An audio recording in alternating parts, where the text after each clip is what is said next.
Makan sekuteng campur permen nana-nana. Jauh-jauh datang ketemu si ganteng Bang Riana. Naik sepeda menggelitik. Saatnya muda berpolitik.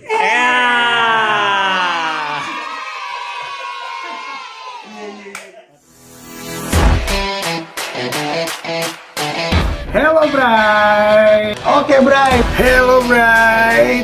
Oke, Bray.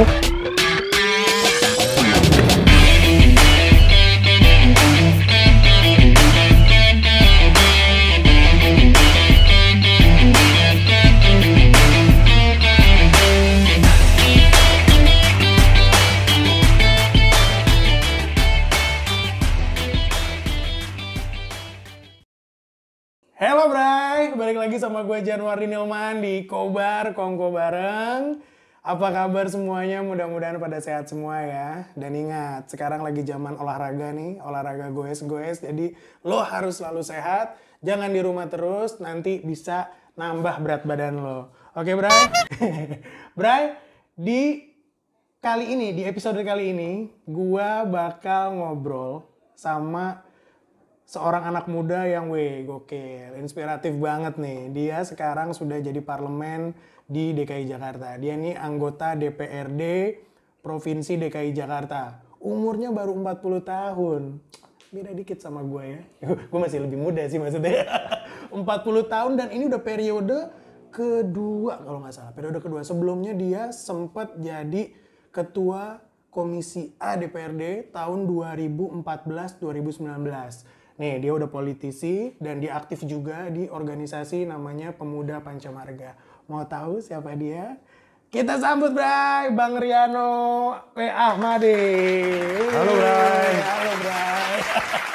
Bang Riano, siapa lagi Bang Riano? Halo Bray, harus sehat. Halo Bray. Harus tetap sehat. Harus tetap sehat. Semangat terus. Bang Riano. Ya. Nih, jadi acaranya namanya Kobar Bang Riano. Kongko bareng. Kongko bareng. Jadi kita bagaimana bisa memberikan konten-konten kreatif nih buat anak-anak muda biar pada nggak ngabisin waktunya dengan percuma lah sia-sia, tapi mereka bisa denger inspiratif dari orang-orang yang hebat-hebat. Berarti Bang Riano salah satu orang hebat nih. Ay, sedap. Belum lah. Oke, Bre, langsung aja kita tanya-tanya tentang Bang Riano ya. Bang Riano. Ya. Bang Riano ini sekarang di DPRD ya? Ya. Komisi apa Bang? Komisi D, bidang pembangunan. Wah, Komisi D bidang pembangunan. Ya. Wah, Komisi D bidang... Partai apa sih Bang? Partai Amanat Nasional. Partai Amanat Nasional, PAN ya? Iya. Nah, jadi ini periode kedua ya Bang ya? Periode kedua. Periode kedua, Bray. Yang tadi gue bilang tuh, berarti udah 2 periode. Nah, terus dapilnya dapil mana Bang? Dapil Jakarta Pusat. Meliputi Jakarta Pusat 8 kecamatan. 8 yang kecamatan. ada di Jakarta Pusat. Mana aja tuh Bang? Tanah Abang, Kecamatan Kemayoran, Kecamatan Senen, Menteng, Cempaka Putih, Gambir, Sawah Besar, 8 Kemayoran. Kemayoran. Iya, 8 kecamatan se-Jakarta Pusat. Banyak banget deh. Ya lumayan. Lumayan ya. Dan sebelumnya juga di dapil yang sama? Iya, sebelumnya 2014 di dapil yang sama. Dapil yang sama ya. Kebetulan saya lahir besar di sini. Wah, nah lahirnya di mana Bang lahirnya? Lahir di Tanah Abang. Tanah Abang. Oh, jadi doi ini asli Iya. Tanah Abang nih. Neng Tanah Abang lu asli.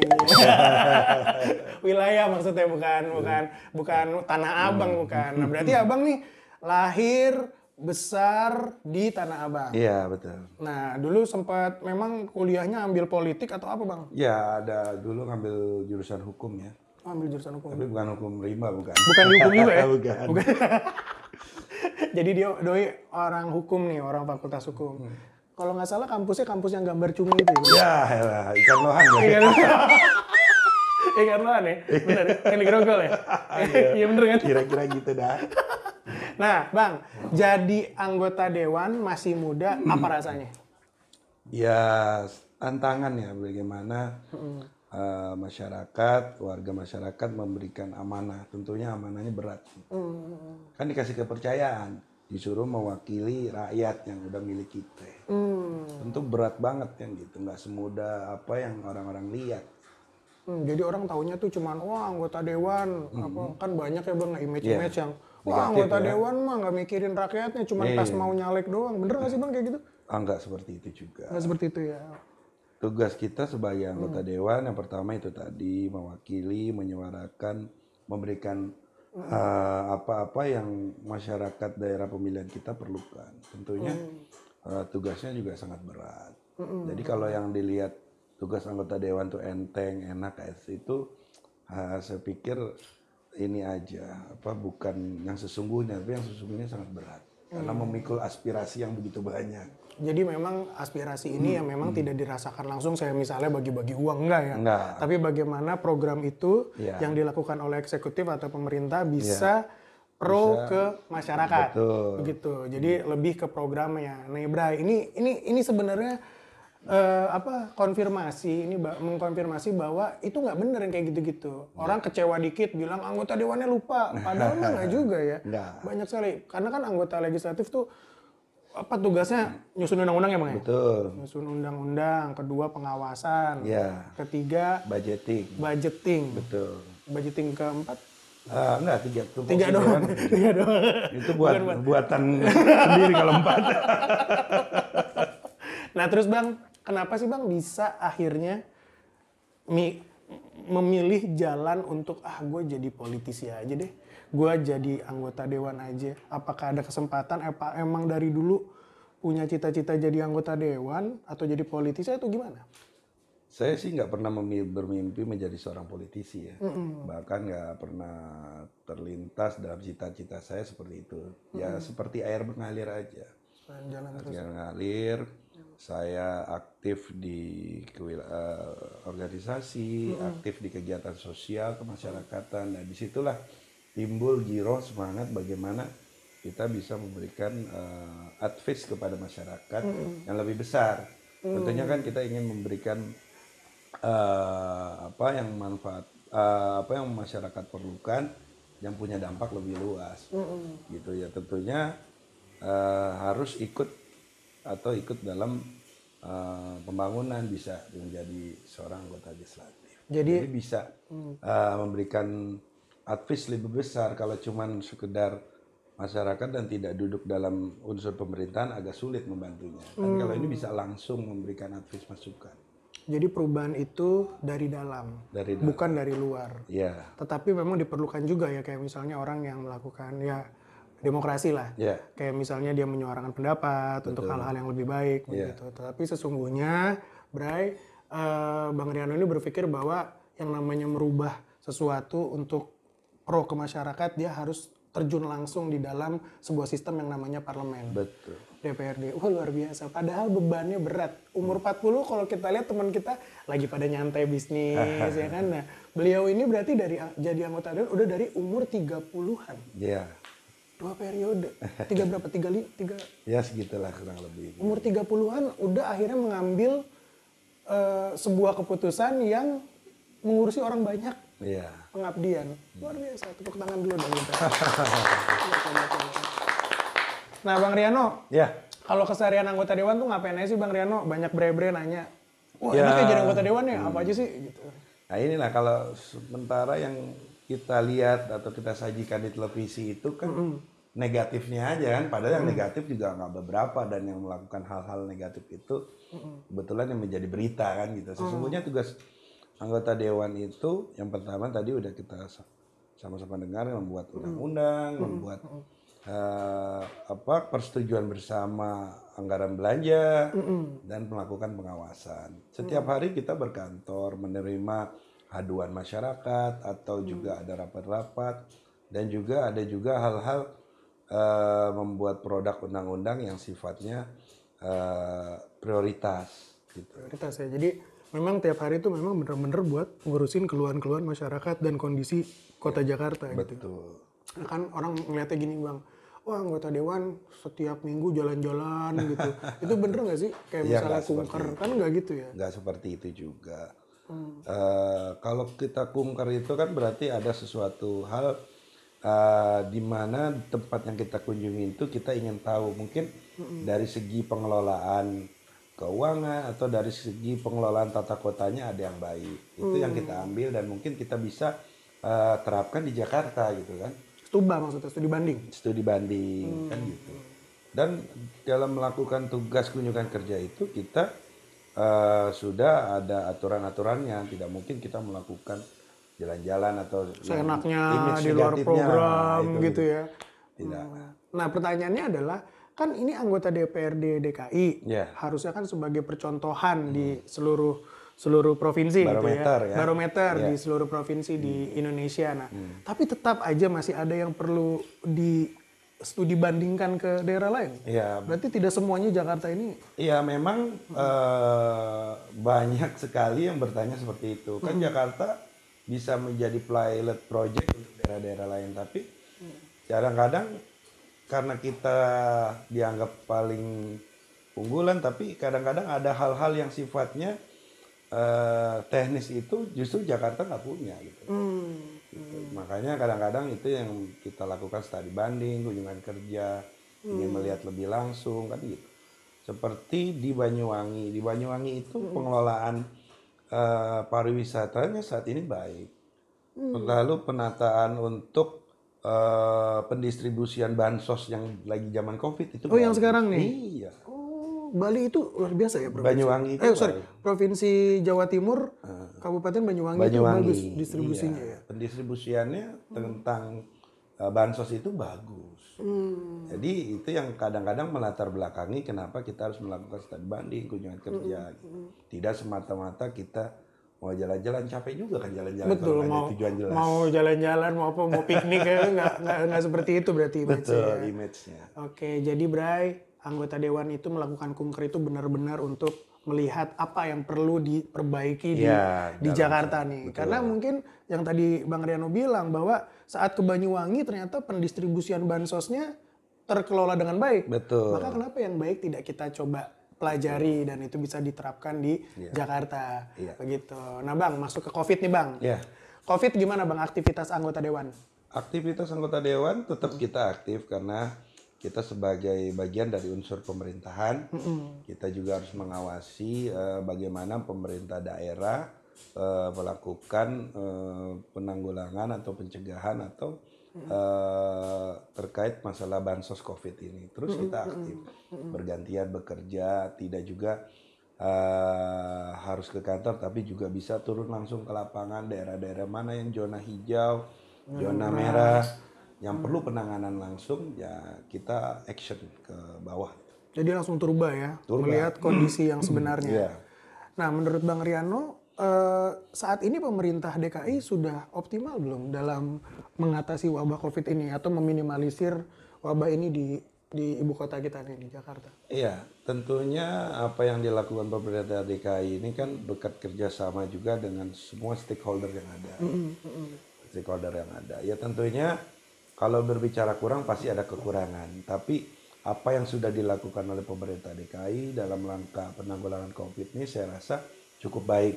Nah, karena kita sudah memasuki PSBB udah hampir 4 kali ya. Gitu. 4 kali PSBB. Iya, artinya 4 kali diperpanjang. Nah sekarang kita sudah masuk ke tahapan transisi. New normal emang ya maksudnya? Ya, transisi menuju new normal. Oh, oke. Artinya transisi ini dilihat kalau memang dalam beberapa minggu ke depan angkanya makin turun, nah itu kita akan bisa masuki ke new normal atau kebiasaan yang baru kan gitu. Ya, artinya dari semua apa yang sudah dilakukan oleh pemerintah DKI Jakarta tentunya sudah maksimal. Dari mulai penanggulangan COVID-nya, korban pencegahannya, pendistribusian bansosnya sudah berlangsung baik. Karena kita sudah dari bulan Maret pun melakukan hal itu. Nah sekarang kita akan melewati masa transisi menuju new normal. Ya kita doakan aja semoga segala sesuatunya lancar. Amin. Mudah-mudahan cepat hilang lah tuh penyakit COVID dari muka bumi ini. Nah, ada nggak pengaruh yang sangat signifikan di kan anggota dewan kan salah satu fungsinya budgeting juga ya anggarannya. Nah berpengaruh nggak sama anggaran provinsi nih dengan adanya COVID ini? Sangat berpengaruh. Sangat berpengaruh. Sangat berpengaruh. Yang pertama Jakarta itu kan pendapatan asli daerahnya bersumber dari pajak. PAD-nya ya? Ya, PAD-nya dari pajak. Tidak ada Jakarta punya sumber daya mineral kan? Nggak ada. Sumbernya dari pajak. Pajak kendaraan bermotor, pajak hiburan, pajak rekreasi, pajak restoran, dan juga pajak hotel. Nah, saat COVID ini, saat PSBB ini kan usaha-usaha tersebut tidak boleh beroperasional Iya. sehingga mereka tidak setor pajak Nah, berarti. tidak beroperasional berimbas tidak adanya income di perusahaan dan perusahaan tidak punya kewajiban untuk itu. Nah, makanya semua pendapatan berpengaruh sampai 50% turunnya. Jadi dari APBD DKI yang 100% lah begitu ya. Dengan adanya ini langsung drop di 50%. Langsung tersita buat hilang langsung itu. Ya, sekarang kita tahun ini APBD DKI itu 87 triliun sekian. Nah, dengan adanya COVID ini dan ada perintah dari Kementerian Dalam Negeri dan Kementerian Keuangan agar APBD daerah itu membiayai masalah COVID. Nah, jadi gubernur diberikan wewenang, kepala daerah diberikan wewenang untuk mengalihkan semua anggaran itu ke COVID. Oh, jadi untuk penanganan COVID Penanganan COVID. Nah, setelah dihitung-hitung APBD DKI-nya dari 87 menjadi 40 sekian. Sebentar Bang. Bray, tuh bayangin APBD DKI 87 triliun Bray. Itu kalau dibeliin kerupuk bisa sampai 1000 tahun ya, nggak bisa habis kerupuk. Atau beli kuaci. Beli kuaci capek ini ngupasnya. Nah, balik ke ini dulu Bang, ke APBD. Menurut Abang APBD 87 itu sudah cukup belum sih buat belanja segala kebutuhan? Ya, kembali lagi kalau bicara kebutuhan, kecukupan tentunya tidak cukup. Pasti banyak, apalagi Jakarta sampai dengan detik hari ini kan masih ibu kota. Minimal harus seterata dengan ibu kota negara lain. Nah, dengan APBD yang seperti itu, ya kita sih berharap cukup ya. Namun untuk pengembangan perkotaan, saya rasa belum cukup untuk seperti itu. Apa ada juga banyak yang orang masih kesadaran bayar pajaknya masih kurang? Masih ada beberapa institusi atau pribadi-pribadi yang punya mobil mewah, punya rumah mewah yang bayar PBB-nya aja belum.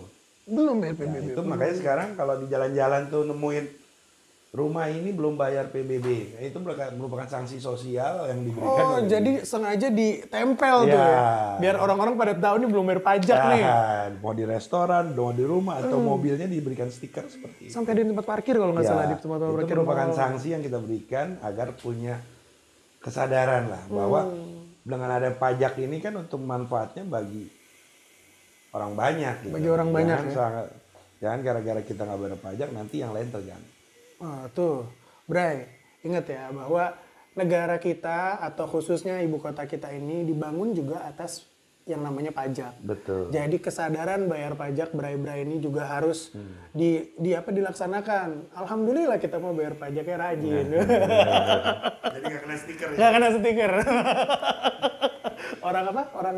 Orang cerdas bayar pajak. Orang bijak tak pajak. Orang bijak bayar pajak. Nah, terus Bang, tadi kan bahwa 50% anggaran APBD terserap untuk yang namanya penanganan COVID ya? Bukan 50% terserap. 50% pendapatan berkurang. Wow. Gitu. Jadi sekarang pemerintah daerah mengasumsikan sekitar 47-an lah. Dari 87. 47 triliun. Dari 87. Dari 87. Ya semoga saja dari bulan Maret kita menghadapi COVID, sekarang sudah bulan Juni, ya mudah-mudahan aja transisi ini berjalan baik menuju new normal, hingga aktivitas normal kembali, kegiatan ekonomi bisa bangun, perbaikan ekonomi jalan, dan bisa pulih kembali PAD DKI Jakarta. PAD DKI, ya, makanya ini COVID ini bener-bener luar biasa ini kan. Nah, Bang, Abang kan di Komisi Pembangunan, Komisi D, Komisi Pembangunan, bahwa pastinya pembangunan banyak nggak yang di stop nih sekarang nih karena COVID ini. Ya. Gimana itunya dampak yang? Iya, kebetulan saya saat ini kan memang di bidang ditugaskan oleh fraksi menjadi anggota Komisi D bidang pembangunan. Tentunya dengan adanya pandemi COVID ini punya efek sangat besar.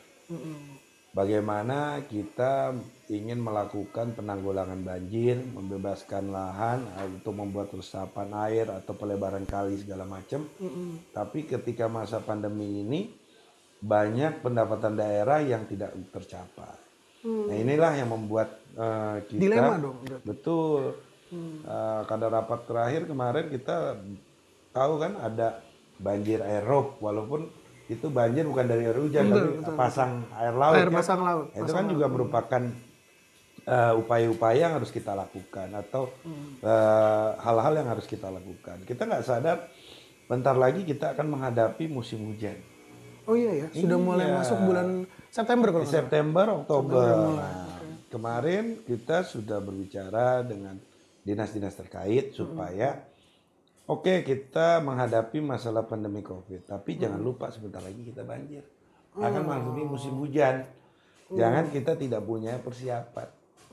Nah, saya kebetulan di Komisi Pembangunan menekankan hal itu supaya alokasi pembiayaan untuk penanggulangan banjir yang di dalamnya itu harus ada. Jangan nanti setelah kita selesai menghadapi pandemi COVID ini, kita kena musibah banjir lagi. Betul. Capek Jadi dia, baru ya selesai musibah satu udah banjir lagi. Iya. Karena tidak ada anggaran buat mengurusi itu ya. Ya, Jadi maksudnya harus diprioritaskan juga ya harus dibagi atau dikalkulasi secara matang. Penanggulangan COVID dan juga penanggulangan banjir. Gitu. Bang, kalau menurut Bang Riano, apa sih yang menjawab orang kan orang Jakarta lah, maksudnya warga Jakarta nih. Jakarta banjir terus kayaknya. Siapapun gubernurnya pasti banjir gitu ya. Iya. Kenapa sih Jakarta bisa banjir terus? Kalau menurut Bang Riano kan langsung bersentuhan sama ini juga ya, dinas yang menangani banjir ya? Iya, betul. Itu kenapa sih Bang? Apakah karena kurangnya resapan air atau gimana? Yang pertama ya tentunya kesadaran masyarakatnya ya. Kesadaran masyarakatnya yang sangat masih adanya masyarakat kesadaran disiplinnya sangat rendah. Masih contoh kecil aja membuang sampah sembarangan itu kan punya efek selokan jadi mampet, jadi banjir, numpuk. Kalau satu orang membuang selokan dikali Kali berapa jumlah warga Jakarta gitu? jumlah warga Jakarta kita asumsikan 10 juta, yang buang sampah sembarangan 3 juta aja. Udah 3 Kasihan yang juta, 7 juta kan? Betul. Nah, itulah hal-hal kecil yang tadi saya katakan bahwa kesadaran masyarakat kita yang tanda kutip tertentu ya masih sangat lemah. Yang kedua memang terkait pengelolaan banjir ini pemerintah DKI Jakarta juga ada kewenangan-kewenangan juga yang dilakukan oleh pemerintah pusat. Oh, jadi Seperti- ada koordinasi dengan ini Ya, wewenangnya pemerintah pusat nih. Seperti 13 sungai. 13 sungai itu adalah wewenang pemerintah pusat. Jadi ketika debit air naik, hujan, nah itu pintu airnya itu ketika harus ditutup dan dibuka, contohnya ya, itu adalah wewenang pusat. Namun dalam hal ini pemerintah DKI juga sudah melakukan upaya sinergitas, koordinasi. Selama ini sudah bagus. Tentunya ke depan harapannya akan semakin bagus. Kenapa menjadi tadi pertanyaannya kenapa jadi banjir? Ini setiap tahun kok masih ada banjir. Gubernurnya dari gubernur A, gubernur B masih ada banjir. Nah, tentunya yang pertama ada program normalisasi. Normalisasi itu adalah melebarkan sungai-sungai. Sungai-sungainya Ya, dilebarin. dilebarin. Jadi debit airnya bisa tampung lebih banyak. Oke. Itu normalisasi ya? Ya, normalisasi itu ada beberapa lahan-lahan yang harus dibebaskan. Lahan warga dibebaskan. Cuman kan yang jadi kendala itu kadang-kadang kita membebaskan lahan, warga mintanya harga tinggi. Betul. Wah, aji mumpung nih. Nah, Lagi padahal ada buat kepentingan pembebasan. umum kan. Buat kepentingan umum. Yang kedua, kadang warga surat tanahnya sengketa. Nggak beres. Nah, itu juga jadi Tumpang faktor tindih ya? penghambat. Yang ketiga yaitu tadi pelebaran sungai ini, dinormalisasi ini kan tentunya butuh waktu. Butuh waktu. Kan mungkin kita tahu kemarin Sodetan Ciliwung itu kan ada gugatan oleh warganya. Sodetan Yang Kali Sodetan, Ciliwung yang ya. sebelumnya kalau nggak salah itu. Iya, sebelumnya. Dan kebetulan warga setempat menang dalam pengadilan. Nah, Gugatannya. itu kan juga upaya-upaya bagaimana masyarakat tidak dirugikan, tapi kepentingan umum terhadap Sodetan Kali Ciliwungnya ini jalan, kan gitu. Gitu loh. Karena gugatan warganya menang. Nah, tapi kan sodetannya itu harus jalan karena apa? Supaya mengurangi kebanjiran, debit air yang tinggi. Berarti itu maksudnya sih saya ngelihatnya bahwa antara masyarakat ini juga susah juga. Dia tidak merasa memiliki bahwa di sinilah tempat gue tinggal di Jakarta, maka apa yang dibutuhkan untuk masyarakat luas, ya dia harus bantu mereka. Ya, itu kayak tadi. pembebasan lahan segala macam. Bayangin nih, masih aja dinaikin harganya nggak sesuai. Akhirnya banjir lagi. Iya. Kan gitu kan. Dan jangan sampai terpolitisasi, banjir itu karena itu, bukan karena ya Bang ya. Jadi memang Iya, kondisinya jadi seperti itu. Gitulah, terkait masalah banjir tentunya pemerintah DKI Jakarta sangat concern. Dan juga yang tadi saya katakan mengenai sungai-sungai itu, sungai yang dilewati oleh DKI Jakarta itu ada 13 dan wewenang sungai itu ada di pemerintah pusat melalui PUPRR. Oh, PUPR. Ya, tapi kita DKI sudah berkoordinasi baik dengan Balai Besar Ciliwung juga. Nah, kita juga berkoordinasi baik. Ya, itu salah satu upaya-upaya agar penanggulangan banjir juga jalan. Ada juga program Pak Gubernur seperti naturalisasi. Nah, itu naturalisasi apa tuh? Ya, itu mengaktifkan. Kan ada normalisasi, ada naturalisasi itu. Mengaktifkan sumur-sumur seperti biopori, sumur resapan, itu kan naturalisasi. Contohnya seperti itu. Jadi yang natural ya? Yang natural diaktifkan kembali. Diaktifkan kembali. Misalnya ada saluran jalan yang tadinya mati, diaktifkan kembali. Oke, tuh Sebenarnya nggak bagus baik itu naturalisasi maupun normalisasi. semua bagus ya? Semuanya baik untuk penanggulangan banjir. Kalau dari cost-nya, besaran mana? Kalau kos sih terbatas. Ya sekarang kita buat sumur resapan, biopori atau mengaktifkan kembali saluran memang kosnya lebih sedikit. Tapi karena Jakarta ini debit airnya sangat tinggi, perlu juga normalisasi, melebarkan kali. Gitu. Sekarang kan sudah dibebasi oleh pemerintah DKI Jakarta itu hampir 15 km. Yang udah dibebasin oleh Pemprov DKI. DKI untuk yang menyambung ke Sodetan. Ke Sodetan. Sodetan Ciliwung itu. Tinggal berapa kilometer lagi itu dari total 32 km sudah 15 km dibebasi. Nah itu kalau nggak ada masalah berapa lama itunya proses? Harusnya sih cepat ya, lebih cepat ya bisa 2-3 tahun harus jalan. Harus jalan ya? Iya. Oke, nah makanya kita doain lah Bray-Bray dan dukung gitu loh maksudnya kalau ada kebijakan-kebijakan pemerintah ya. Betul. Agar kita nggak kebanjiran lagi gitu. Dan sekali lagi jangan dipolitisasi gitu loh. Nah Bang, buat anak-anak muda nih Bang. Bang Riano hobinya apa Bang? Hah? Olahraga. Olahraga, musik atau apa? Olahraga, udah jarang olahraga saya. Rapat terus soalnya. Rapat, duduk, jadi banyak aktivitas, jadi kadang-kadang lupa olahraga. Lupa olahraga. Kangen sama olahraga. Udah, sekarang lagi zaman sepedaan nih Bang. Nah, iya itu loh. Rencana sepedaan nggak? Harus dong. Harus ya? Harus, jangan kelamaan juga nggak olahraga lah. Nanti perutnya kayak aneh nih. Nah, Beda nasib aja. Nah Bre, pokoknya Bang Riano mau start olahraga sepeda nih. Ntar pokoknya kalau Bang Riano main sepedaan, kita liput lagi di kesempatan berikutnya nih. Boleh. Terus Bang Riano, Ya. pesen buat Bray-Bray yang pada masih muda, apa Bang?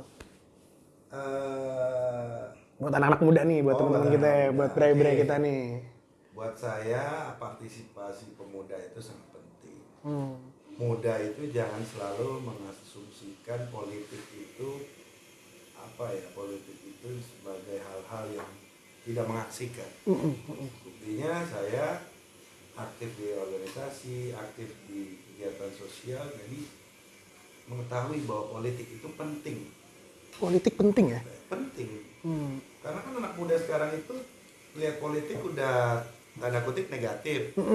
Tapi sesungguhnya kalau kita tahu makna politik itu atau makna aktif dalam organisasi, sedikit banyak ilmu-ilmu atau manfaat-manfaat yang bisa kita dapat. Oke.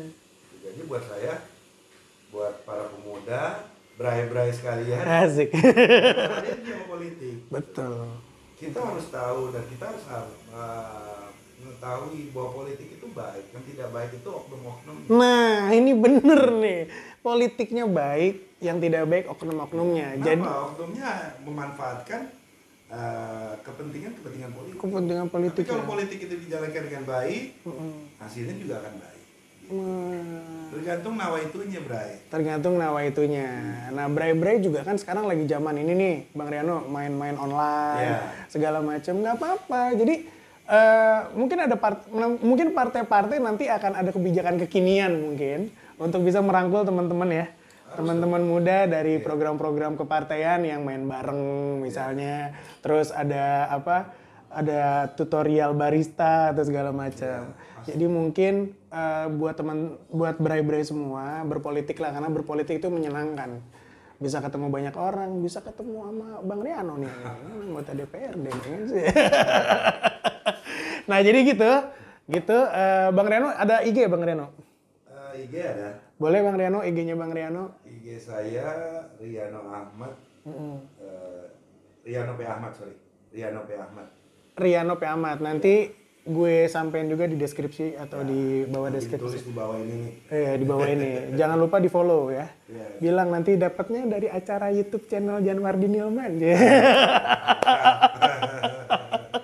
Oke. Saya rasa gitu ya Bang Riano ya. Jadi bray-bray semua, mudah-mudahan Kobar kali ini ngobrol gue sama Bang Riano bisa memberikan inspiratif buat teman-teman yang masih muda. Ingat, orang muda ini, wah dia bisa membuat apa saja sebenarnya. Tergantung mau dimanfaatkan secara baik atau tidak waktu mudanya. Nah mudah-mudahan ini bisa jadi inspiratif sekali lagi dan bisa mengklarifikasi apa yang perlu diklarifikasi. Seperti itu ya, kayak misalnya DPRD itu bukan lembaganya tapi oknumnya mungkin, atau politik oknumnya mungkin yang tidak baik, bukan politik itu gitu. Jadi sekian itu dulu konten hari ini dan tetap di channel Janwardi Nilman. Oh iya, satu lagi lupa. Bang Riano ajak dong bray-bray untuk subscribe, like, comment, and share channel Janwardi Nilman. Oh iya. Oke. Bray-bray, bro-bro sekalian. Iya. Jangan lupa subscribe Janwardi Nilman. Janwardi Nilman. Janwardi Nilman. Belum makan jadi kesel. Janwardi Nilman, komen, like and subscribe. Subscribe and share. Nah, nanti ada Bang Riano di situ. Oke, Bray, kita pamit ya. Makasih ya. Yuk, assalamualaikum warahmatullahi wabarakatuh. Bray.